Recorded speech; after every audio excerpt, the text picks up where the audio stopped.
Então eu vou falar sobre um mito para vocês, a memória e o cérebro. A memória é um arquivo mental. Quando a gente pensa no nosso primeiro encontro ou alguma coisa que passou, a gente apenas abre a gaveta de arquivo certa no cérebro e acessa essa memória. Seria muito legal e conveniente se isso realmente fosse verdade, mas simplesmente não é assim que o cérebro funciona. Não existe milhares de pequenos arquivos de memória na sua cabeça esperando que você acesse e os traga à consciência para você pensar neles. Ao invés disso, a memória tem tudo a ver com associações. Como uma máquina de associação mesmo, né? O cérebro processa alguma coisa no momento presente. Pode ser uma ideia, um sentimento, um cheiro, uma imagem e relaciona essa experiência a eventos parecidos no passado. E essas experiências anteriores influenciam muito em como a gente compreende o que a gente vê e o que a gente sente. E essa influência, ela acontece por causa de associações no cérebro, onde diferentes neurônios ou células cerebrais se ligam umas nas outras. Então, basicamente, memória é a forma como um evento do passado nos influencia no presente. Por exemplo, imagina que você encontrou uma roupa muito antiga no seu armário. Que tipo de emoções e memórias você talvez sentiria? Se fosse uma roupa atual, nada de muito relevante. Mas se faz muitos anos que você não usa essa roupa, talvez você possa ser tomado por associações sentimentais. Talvez de como a peça de roupa vestia na época em que você a utilizava.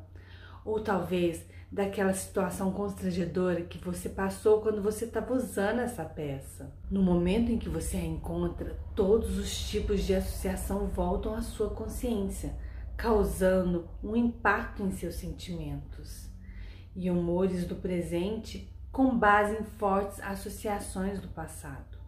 Então, memória é basicamente isso, a associação. Sem complicar muito, eis o que acontece no cérebro. Toda vez que a gente passa por uma experiência, neurônios disparam ou ativam em sinais elétricos. Quando essas células cerebrais disparam, elas se ligam ou se juntam a outros neurônios. Essas ligações criam associações, e isso significa que toda experiência literalmente muda a constituição do cérebro. Uma vez que os neurônios estão constantemente sendo conectados e separados com base nas nossas experiências. Os neurocientistas explicam esse processo dizendo que neurônios que disparam juntos se ligam juntos. Em outras palavras, toda nova experiência faz determinados neurônios dispararem, e quando isso acontece, eles se ligam ou se conectam com outros neurônios que estejam disparando ao mesmo tempo. E você acha que isso não combina com a sua experiência? O simples fato de eu mencionar aqui de você morder um limão pode fazer você salivar.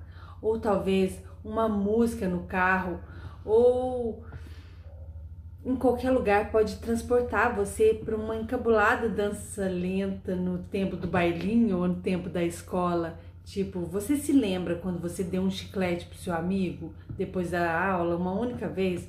O que o seu amigo iria esperar toda vez depois da aula? Que você tivesse chiclete. Sabe por quê? Porque os neurônios do término da aula do seu amigo haviam disparado e se ligado com os neurônios do chiclete. Pode nem ser um simples chiclete, como pode ser qualquer coisa que talvez tenha acontecido.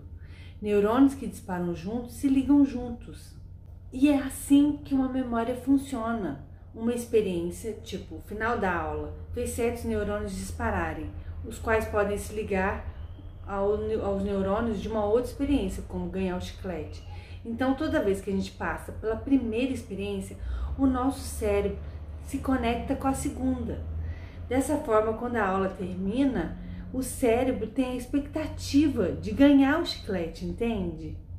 O gatilho pode ser um acontecimento, pode ser um pensamento ou qualquer coisa que aconteceu com você, que associa alguma coisa do passado.